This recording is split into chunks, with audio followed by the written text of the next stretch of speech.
So, it's election time in Ontario. This is not 1990, and I am certainly not Bob Ray. They don't trust the NDP. Businesses, Bob, are terrified. I'm really genuinely sorry that more people don't like me. And while there are a variety of conversations happening amongst the various parties, the voters, and Ontarians in general, there is a more specific conversation happening amongst Muslims on whether or not voting is actually Islamically permissible. Let's get into it.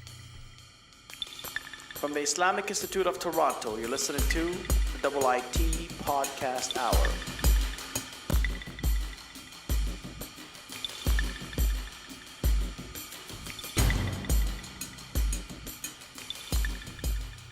Assalamu alaikum and welcome. My name is Mamun Hassan. Every election season, mosques are filled with this question. A quick search online gives you this.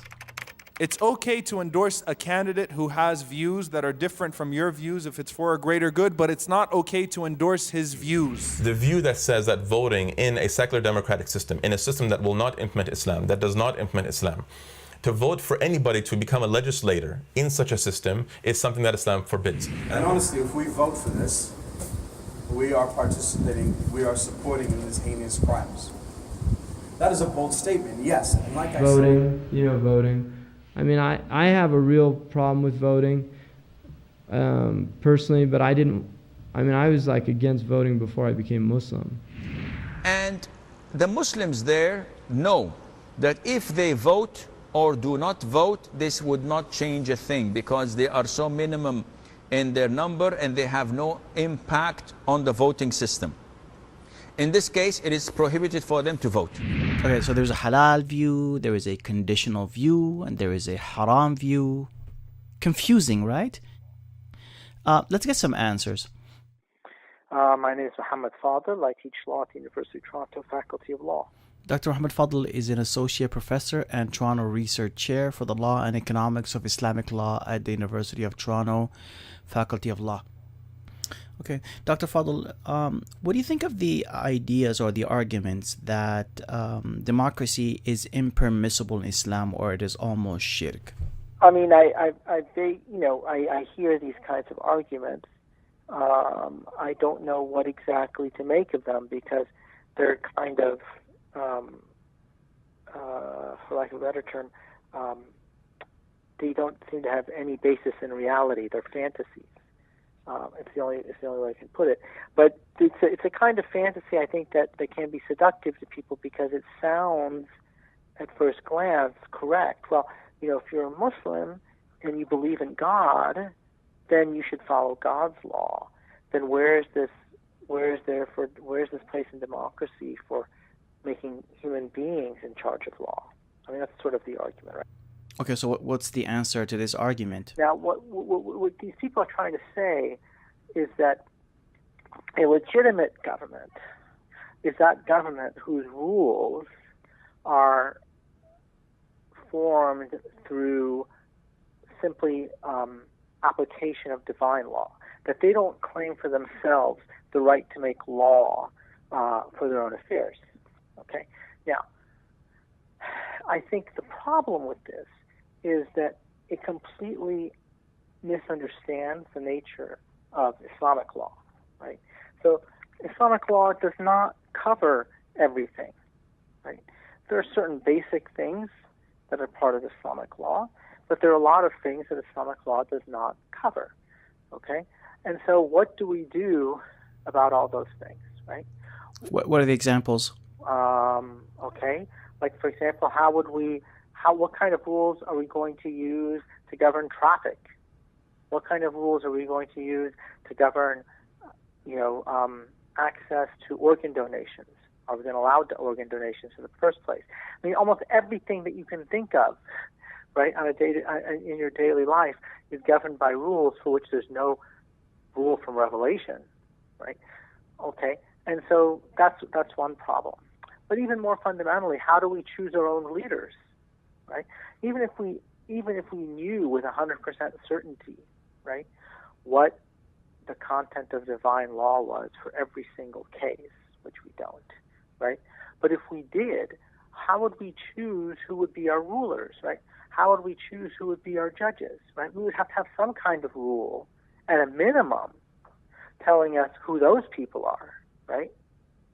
And so, if we can't come up with those rules on our own, then even if we had perfect knowledge of what divine law was, we couldn't apply it. But isn't there a difference between legislating and administrating laws? I mean, I think that's the argument here. Yeah, I can hear you. Well, I don't understand the difference, right? If why is, for example, requiring me to not go more than 100 kilometers an hour, why is that not legislation? I don't understand, right? What makes that not legislation, right?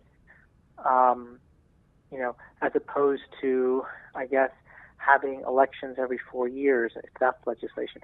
I mean, it seems to be a very arbitrary distinction that they want to make here, that something called administration is okay, but legislation is not.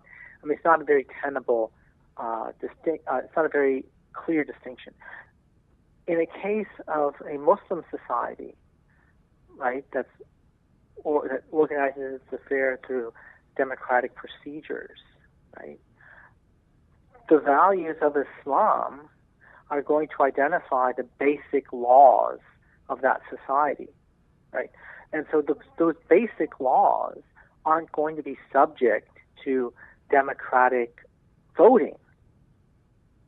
So there's something in every sort of polity. There's a kind of idea of a basic law. At least if we're not talking about a totalitarian state, right?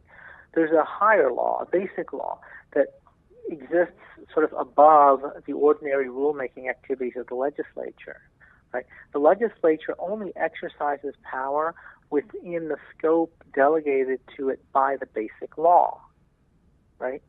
And so there's no such thing as a theory of unconstrained democracy that anybody in the world defends, like any reasonable person defends.